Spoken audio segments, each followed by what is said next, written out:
하나님의 말씀을 같이 나누겠습니다. 하나님의 말씀은 창세기 12장 1절부터 6절까지의 말씀입니다. 창세기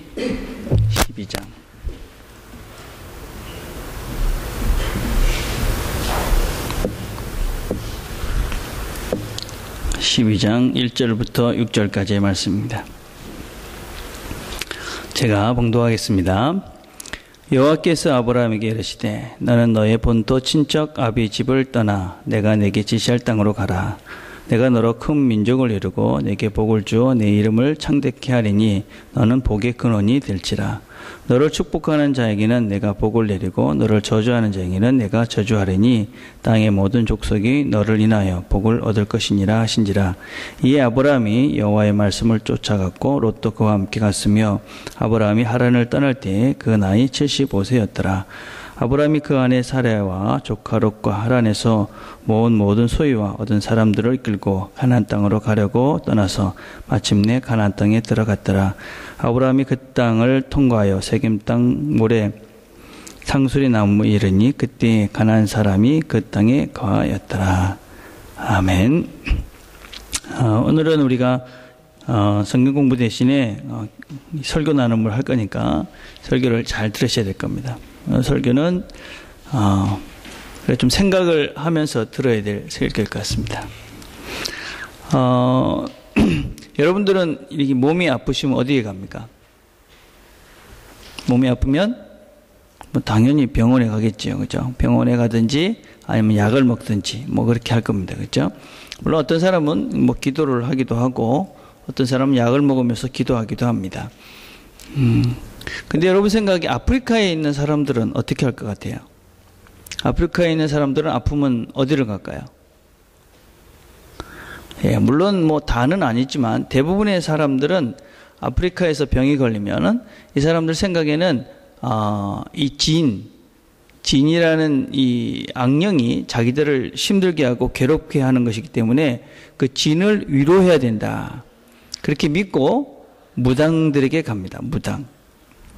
왜냐면 그 진을 달래주기 위해서. 그래서 거기에 갔다 오면 병을 낫는다. 그렇게 믿고 그 무당들에게 갑니다. 병이 낫는지 안 낫는지는 우리가 확신할 수 없죠. 그죠?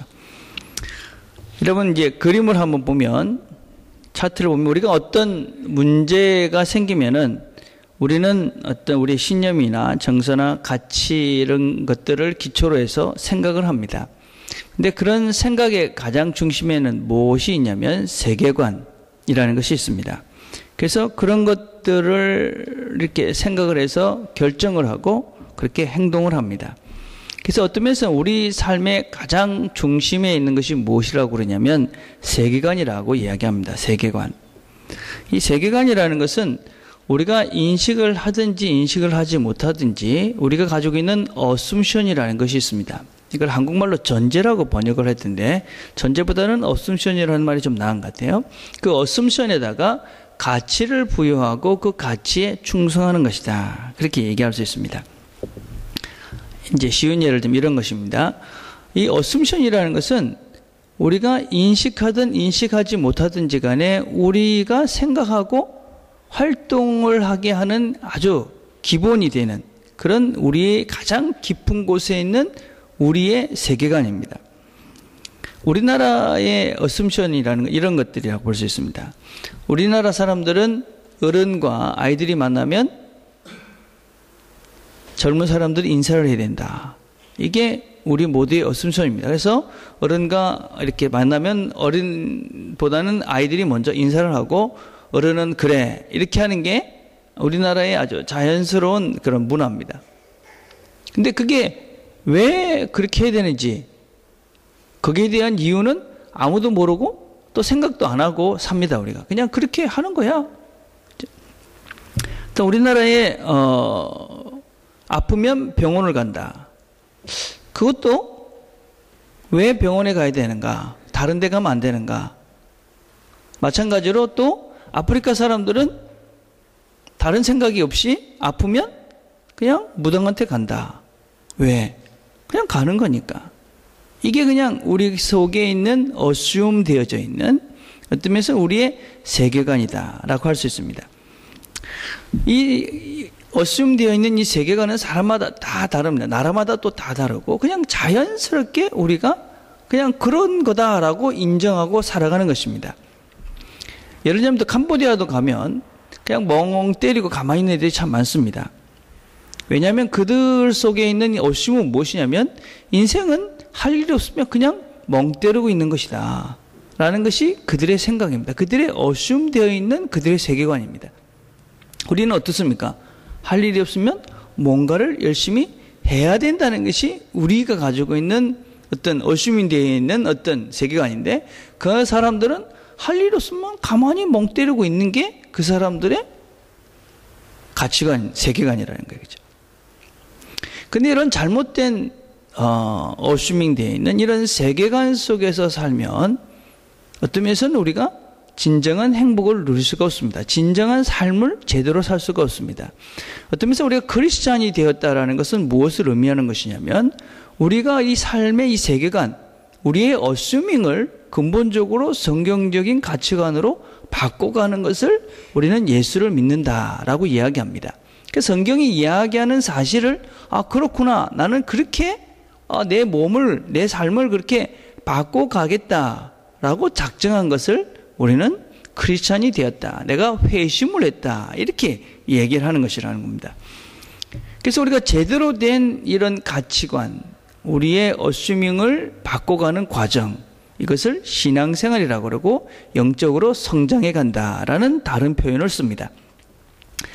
여러분, 잘못된 이 세계관, 어슈밍에 붙들어 살게 되면 우리 인생은 절대로 행복하지 않습니다. 예를 들면 아프리카 사람들처럼 병이 나오면 무당한테 간다. 그래서 그 사람들 병이 고쳐지느냐? 안 고쳐지지 않습니까? 그렇죠? 돈이 최고라고 생각하고 인생에 돈만 벌면서 산다. 그 돈을 열심히 벌면 과연 행복해지는가? 필요하지만, 그죠?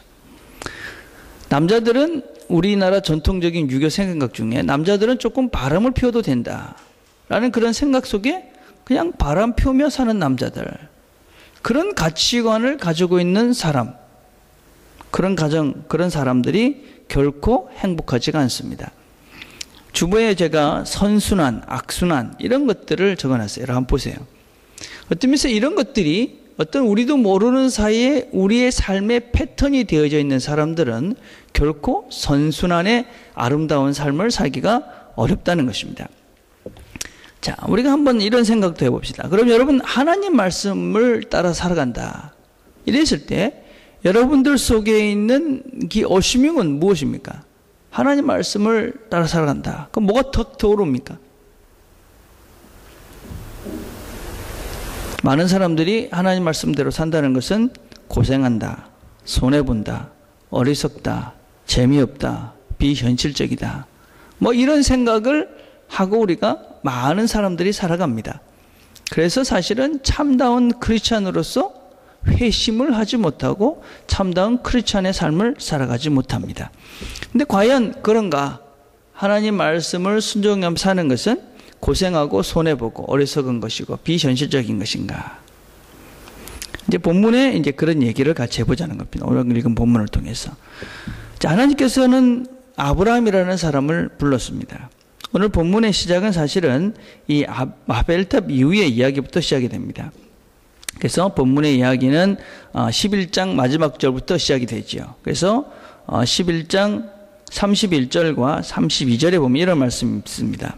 데라가 그 아들 아브라함과 하란의 아들인 그의 손자 롯과 그의 며느리 아브라함의 아내 사레를 데리고 갈대인의 우르를 떠나 가나안 땅으로 가고자 하더니 하란에 이르러 거기 고래하였으며 데라는 나이에 205세가 되어 하란에서 죽었더라. 본문은 무슨 데라라는 사람이 주인공같이 나오지만 실제로 오늘 읽은 본문을 보면 그들이 살고 있었던 땅인 이 갈대아 우르라는 곳을 출발하게 된 것은 하나님께서 아브라함에게 가라고 명령을 하셨기 때문에 갔다라는 것을 알 수가 있습니다.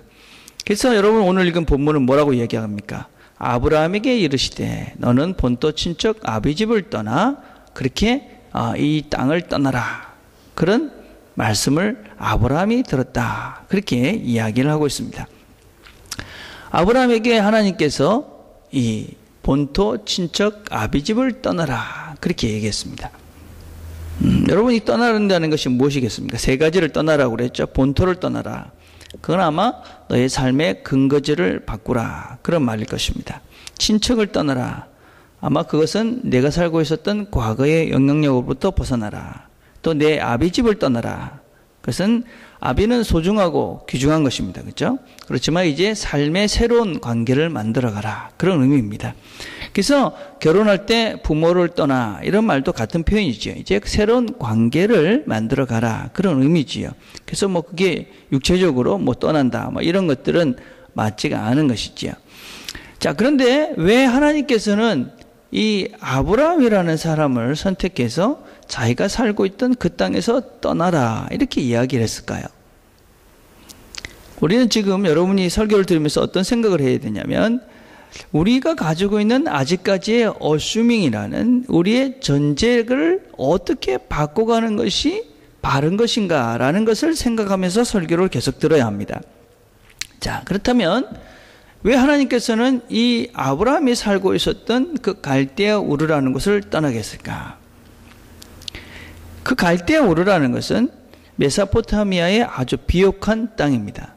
지금 유적지 사진을 보면은 거기 이제 여러 유적지가 있었어요.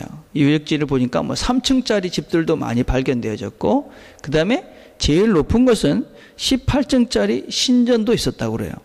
그리고 그 당시에 이게 거진 3,000년, 4,000년 전의 이야기인데, 그 당시에 거기 인구가 25만이 되는 아주 큰 대도시였어요. 자, 그런데 그렇게 대도시였고, 비옥하고 안락했는데, 왜 하나님께서는 그것을 떠나려 했을까? 사실은 그 당시에 어떤 그 동네에서 다른 동네로 가는 것은 그냥 안락하는 것을 포기할 정도가 아니라 많은 위험을 감수해야만 하는 것입니다. 그죠? 옛날에 지금도 뭐 동네로 옮기는 건 쉽지 않은데 그 당시는 만약에 내가 A라는 지역에서 B라는 지역으로 간다. 그건 사실은 목숨을 건 그런 옮김입니다. 근데 하나님께서 그것을 떠나라 그랬습니다. 왜 그랬을까? 저희 외가댁에 가면 지금도 이렇게 그 같은 성을 갖고 계신 그런 분들이 뭐 이렇게 모여 삽니다.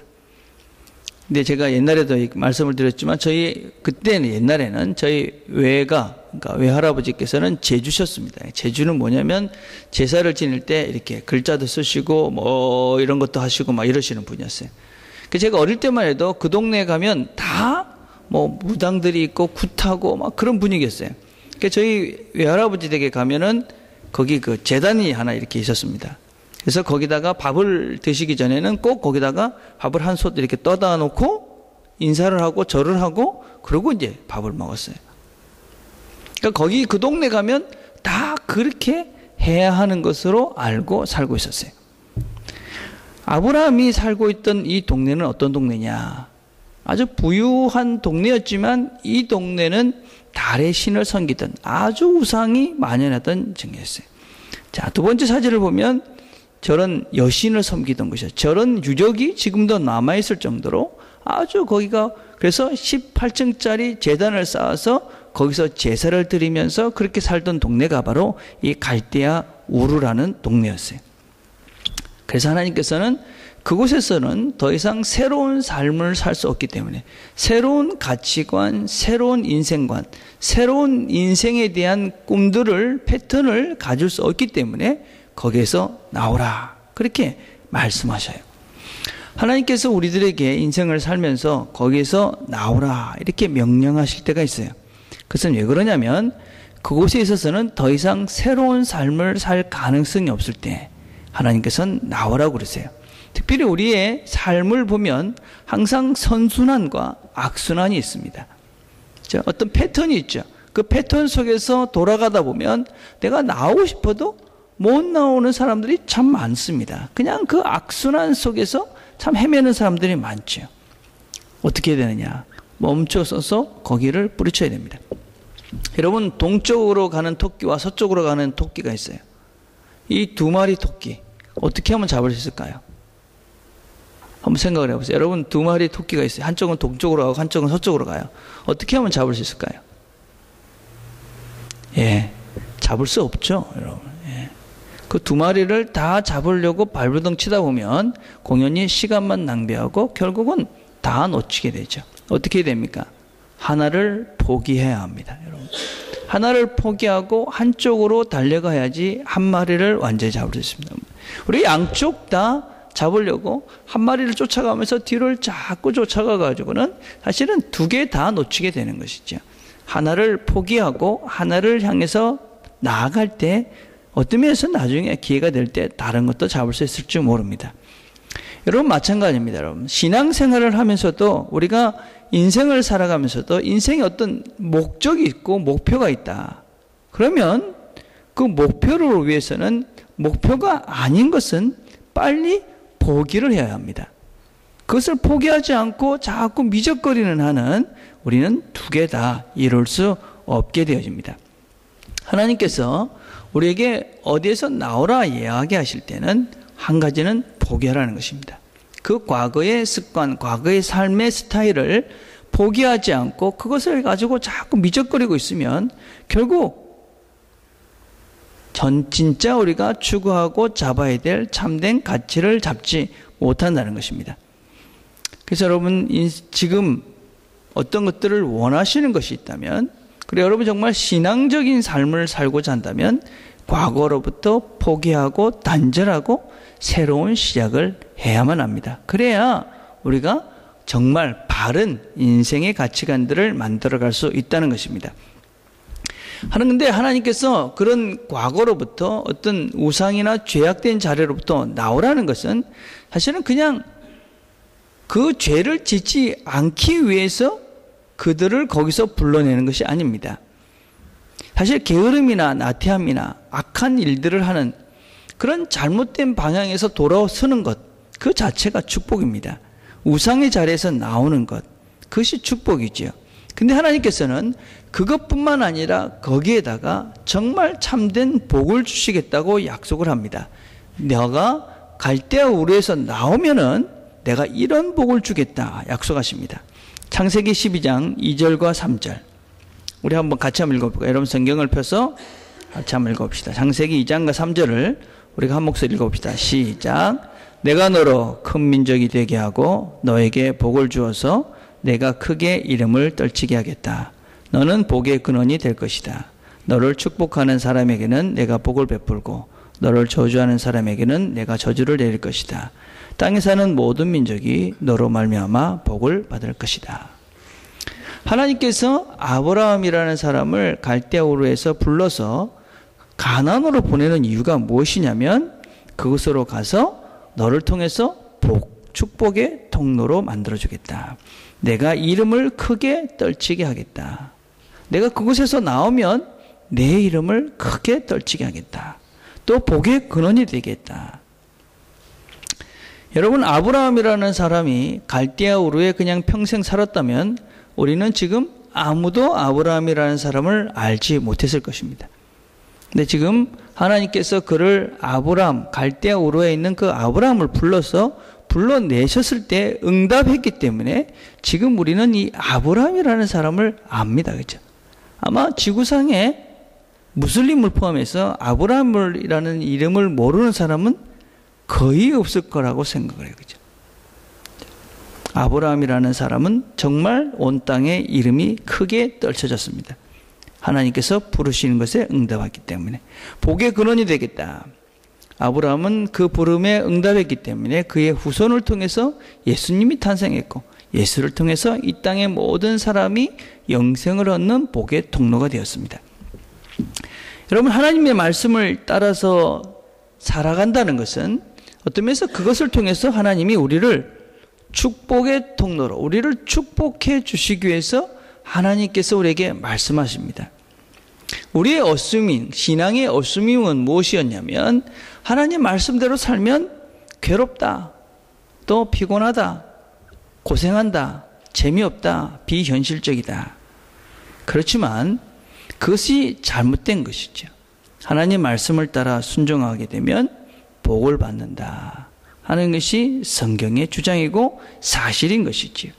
그래서 우리가 이 말씀에 대한 또 하나님을 이렇게 배워가는 것에 대한 우리 속 사람에 대한 이 어슈밍을, 우리의 이 세계관을, 가치관을 바꾸지 않으면 정말 아무리 교회를 열심히 다니고 신앙생활을 한다 할지라도 참다운 크리스천의 삶을 살 수가 없게 되는 것이죠. 우리가 하나님 말씀대로 살면 복을 받는다 라는 것이 우리의 세계관 속에 분명히 자리 잡고 그것을 따라서 내가 결정하고 행동해 갈 때 내가 크리스찬이 되는 것입니다. 근데 그렇지 않으면 그냥 예배만 드리고 가는 것, 또 어떤 면에서는 그냥 크리스찬의 근본적인 생각은 없이 그냥 와가지고 내가 잘 먹고 잘 사는 그것만 관심하면서 살게 된다면 평생 계속 예수를 믿어도 그 사람은 크리스찬으로서의 진정한 복을 누리지 못하는 것이지요.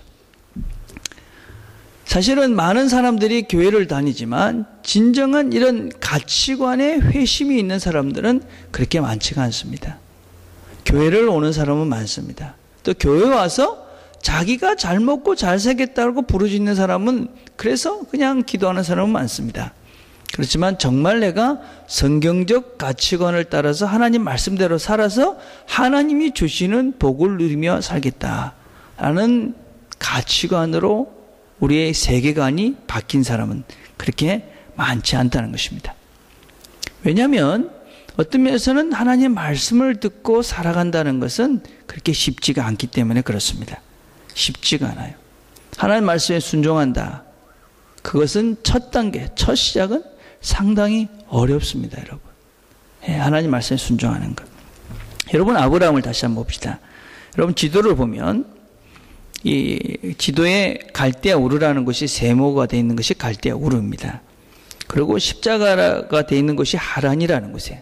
근데 이 갈대아 우르에서 이 하란까지의 거리가 얼마냐면은 약 960km라고 그래요. 960km.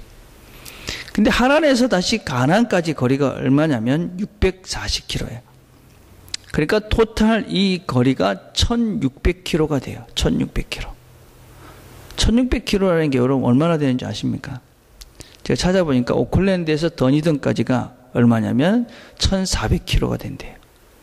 그러니까 인부가게를 더 넘어까지 아마 끝에서 끝까지가 거의 1600km가 되는 것 같아요. 근데 그거를 걸어서 가는 거예요. 걸어서. 예. 하나님께서 그 갈대아우르 그 편한 데를 출발해서 1600km가 되는 길을 가라. 여러분, 그게 쉽지 않을 거 아닙니까? 그렇죠? 그래서 쉽지 않은 길이기 때문에 막상 우리가 하나님 말씀을 들어도 이렇게 할 수 있겠나? 참 힘들어 보이는데 그래서 시작하지 못합니다. 근데 어떻게 아브라함은 이 길을 갈 수 있었을까요? 무엇보다도 그는 하나님의 음성을 들었어요. 본문은 이렇게 시작을 하고 있습니다. 10장 1절에 보니까 여호와께서 아브라함에게 이르시되, 하나님이 그에게 말씀하셨어요. 사도행전 7장 2절과 3절에 보면 이 아브라함이 어떻게 이곳을 출발했는지 설명합니다. 아브라함이 하란에 거주하기 전에 아직 메소포타미아에 있을 때에 영광의 하나님께서 그에게 나타나셔서 말씀하시기를, 하나님이 그에게 말씀하셨다. 프란시스 셰이퍼가 쓴 책 제목이 이런 것이 있습니다. He is there and he is not silent. 하나님은 거기 계시고 하나님은 침묵하지 않는다 하는 말씀입니다. 하나님은 침묵하지 않습니다. 하나님은 우리의 입과 귀를 만드신 분이기 때문에 우리에게 말씀하십니다. 근데 하나님이 말씀하시는 것을 우리가 못 알아듣습니다. 아니, 듣지 못합니다. 왜 듣지 못하느냐? 사도행전 28장 26 이렇게 말씀합니다. 너희가 듣기는 들어도 깨닫지 못한다. 보기는 보아도 보지 못하고 듣기는 들어도 깨닫지 못한다. 여러분, 듣잖아요. 듣는데 사실 듣는 사람이 있고 그냥 흘러가는 사람이 있죠. 그렇죠? 예. 들어도 깨닫지 못하는 거예요. 보아도 보지 못하는 거예요. 왜 그러느냐? 그 다음 구절에 이렇게 말씀하고 있어요. 이 백성이 마음이 완악해져서 귀가 드나여 듣지 못하고 그리고 그 눈을 감았으니 보지 못하는도다. 보는데 눈을 감고 있으니까 안 보이는 것이죠. 그죠? 마음이 완악해졌다. 하나님이 아무리 말씀을 하셔도 이 사람들이 못 듣는 이유는 마음이 굳어졌기 때문인 거예요. 마음이 굳어졌다. 히브리서 3장 15절에 또 이렇게 말씀합니다. 성경에 일렀을 때 오늘 너희가 그의 음성을 듣거든 노하심을 격동할 때에 같이 너희 마음을 강팍하게 하지 말라. 이 강팍하다, 완악하다 다 똑같은 뜻이에요. 굳어져 가지고 그냥 움직이질 않는 거예요. 딱딱해져 가지고 들어가지가 않는 거예요. 여러분. 마음이 굳어져 있으니까 그죠? 뭐 들어갈 수가 없잖아요. 그죠? 물을 아무리 갖다 부어도 딱딱한 돌멩이에는 물이 담기지가 않아요. 그죠? 옛날에 더니던에 있을 때 저희 교회에 본고차가 있어요. 옛날 본고였어요. 그 본고는 딱 라디오가 딱 한 채널만 잡혔어요. 그래서 어딜 가도 똑같은 방송이 나왔어요. 예. 근데 그 잡히는 채널이 다행히 그 크리스찬 그 방송이었어요. 그래서 맨날 뭐 찬양 듣고 이렇게 다닌 적이 있었어요. 이게 이렇게 한 군데 이렇게 딱 고정이 돼 있으면 다른 것들이 잘 안 들리죠. 여러분 설교를 듣는 것도 그래요. 그죠? 설교를 듣는 것도 내 마음이 엉뚱한 데에 가 있으면 아무리 소리가 들려도 안 들리죠. 그죠? 근데 내가 누구에 관심이 딱 있으면 아무리 멀리 있어도 잘 들려요. 그죠? 그런 경험 있으시죠? 여러분이 사랑하는 사람들이 이렇게 딱 있으면 그런 거 있잖아요. 그죠? 내가 좋아하는 사람은 저 멀리서 무슨 소리 조금만 해도 딱 들려. 근데 내가 별로 뭐 관심 없는 사람은 아무리 앞에서 이야기해도 그냥 안 들리죠. 그죠? 왜 그렇습니까, 여러분? 그 마음이 한 군데 이렇게 딱 셋돼 있으면 잘 안 들린다는 거죠. 그죠? 여러분, 하나님 말씀을 들으면, 그죠? 하나님의 음성을 우리가 들으면 얼마나 좋겠어요. 그죠? 너 이거 해라. 아, 그럼 얼마나 좋겠어요. 그죠? 근데 왜 안 들리느냐? 내가 하나님의 음성을 들을 수 있는 귀가 안 열려있기 때문에 그렇죠. 내가 엉뚱한 데 이렇게 딱 집중이 되어 있는 거예요. 여러분 지금 설교를 들으면서도 내가 엉뚱한 데 막 집중이 되어 있으면 아무리 소리가 들려도 안 들리는 거가 똑같이 하나님이 우리에게 말씀을 하셔도 우리가 엉뚱한 데 포커스를 맞추고 막 이렇게 하고 있으면 안 들리는 것이죠. 그렇죠? 예. 그래서 우리의 마음이 굳어져 있으면 말씀이 들리지 않아요, 여러분. 이게 얼마나 중요한지 몰라요. 신앙생활을 많이 하고 여러분 계속 신앙생활을 할 것인데 하나님 말씀을 들을 때 마음을 부드럽게 하고 그 마음을 받아야지 되는데 그런 생각이 아니라 그냥 내가 듣고 싶은 그거에만 생각을 하고 있으니까 아무리 말씀을 하셔도 안 들리는 것이죠. 그러면 여러분들이 무엇을 해도 확신도 없고 재미도 없고 뭐 교회 와도 그냥 그런 거예요. 그죠? 한번 생각을 해보세요.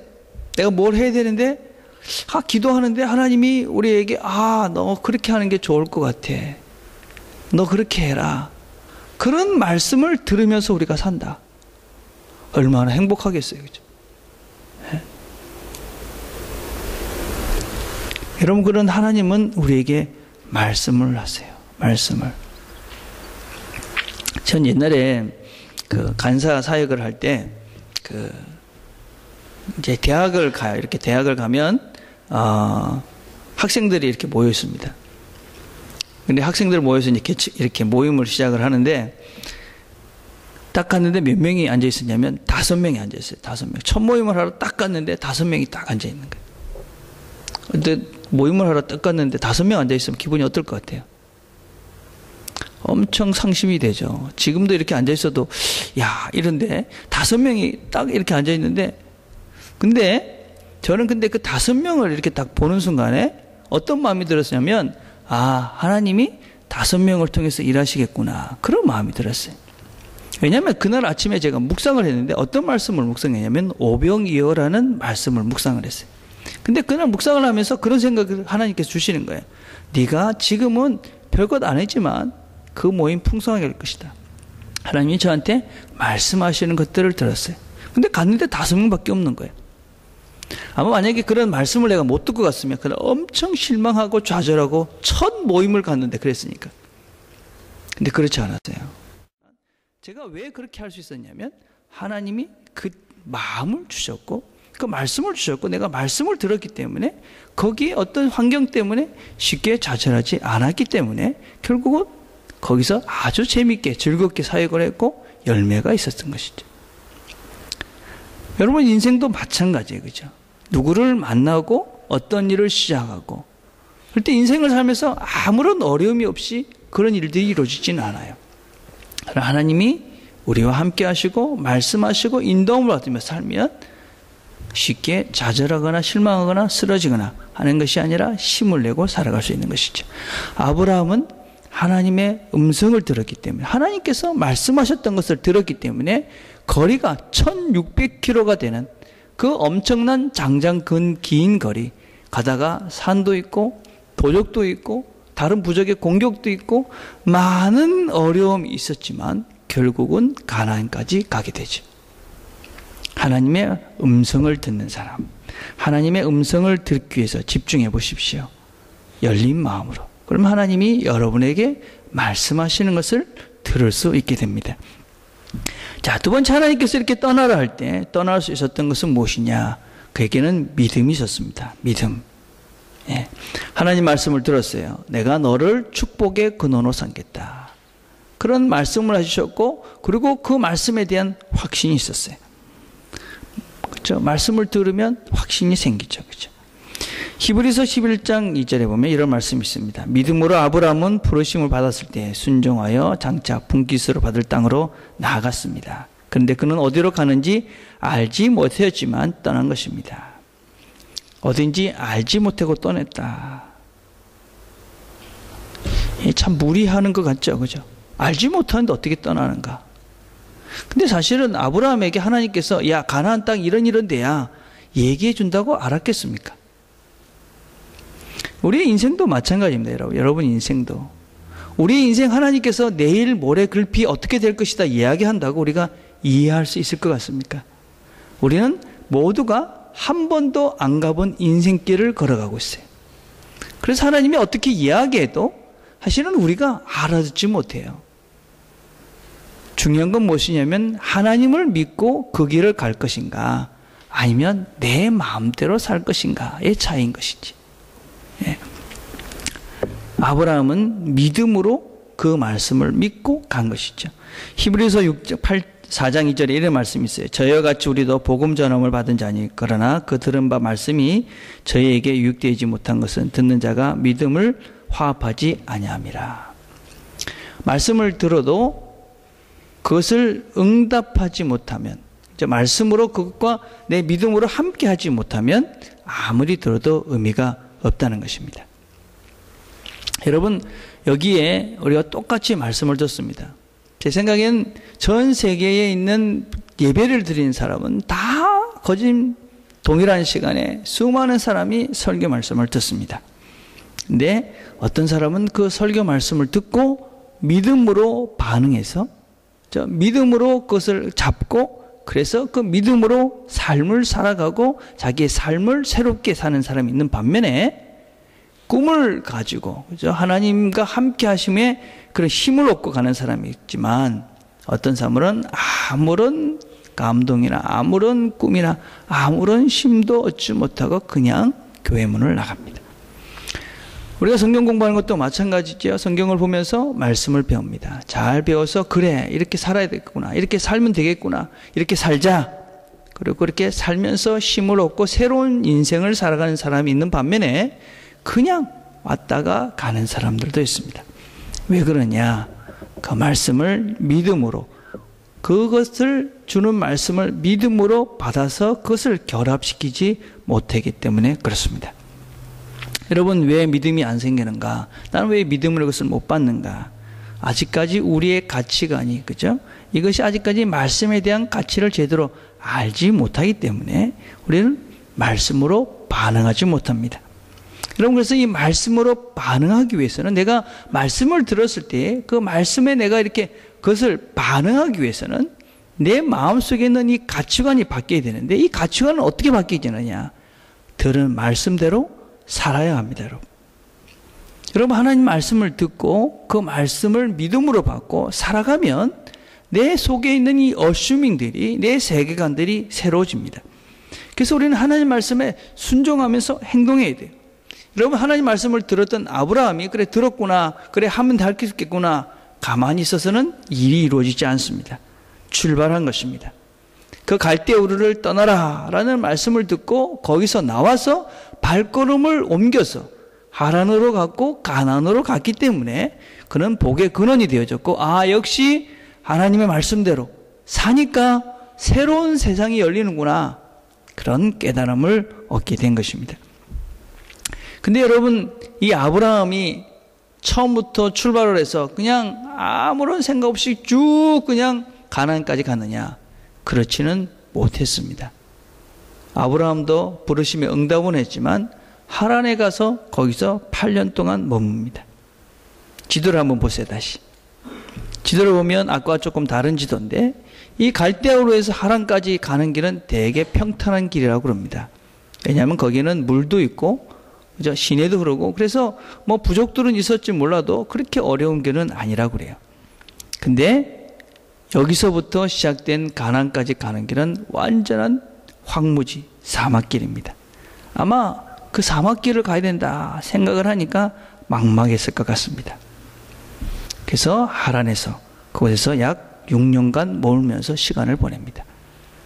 우리 신앙생활이라는 것이 처음부터 끝까지 다 완벽하게 100% 순종하면서 걸어갈 수 있는 길은 아닙니다. 가면 힘든 시간이 오고 어려운 순간이 오고, 그래서 멈추어 서고 싶고 그럴 때가 있습니다.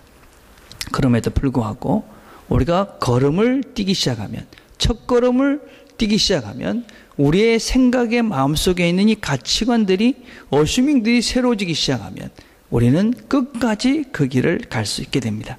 그래서 여러분, 첫 걸음을 시작하는 것, 하나님 말씀을 들었을 때 첫 시작을 하는 것이 얼마나 중요한지 모릅니다.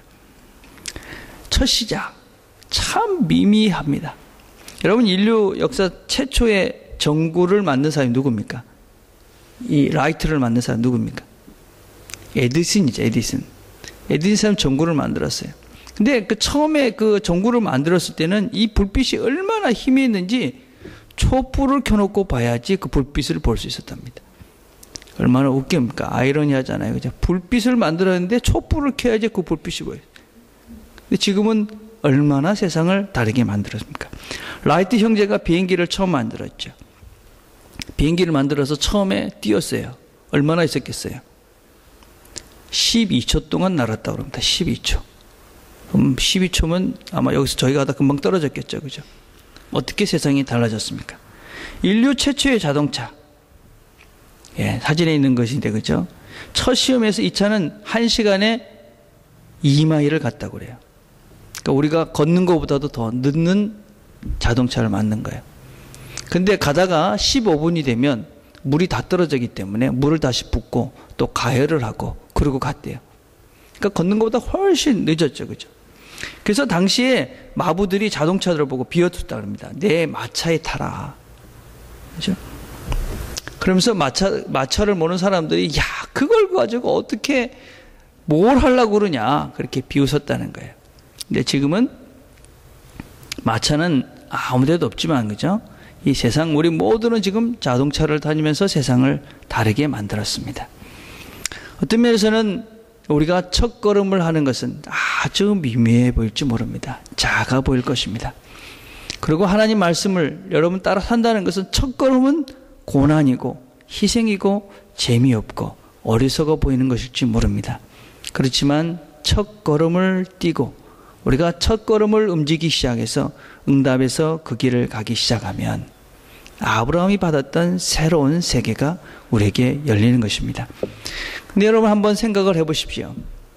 과연 하나님께서 그 시대에 아브라함에게만 말씀을 하셨을까? 하나님이 과연 여러 사람들이 있었는데 그 중에 아브라함에게만 말씀하셨을까? 아닐 것입니다, 여러분. 아마 그 당시 여러 사람들에게 나오라고 말씀하셨을 것입니다. 근데 응답한 것은 오직 아브라함뿐이었습니다. 그래서 그가 하나님의 특별한 사람이 된 것입니다. 하나님의 특별한 사람으로의 삶을 살기를 원한다면 하나님 말씀을 믿음으로 응답하고 순종해야 합니다. 그렇게 되면 우리가 이 땅에서 새로운 하나님의 특별한 삶을 사는 것입니다. 우리의 믿음의 어슴션, 우리의 가치관이 어떻게 되느냐? 하나님 말씀을 우리가 응답할 때 하나님의 복의 통로가 된다 라는 이 삶의 패턴이 우리 마음속에 우리의 어떤 가치관을 새롭게 만들 때 우리의 인생이 새로워지고 아브라함과 같은 특별한 존재의 삶들을 살 수 있게 될 것입니다. 기도하겠습니다.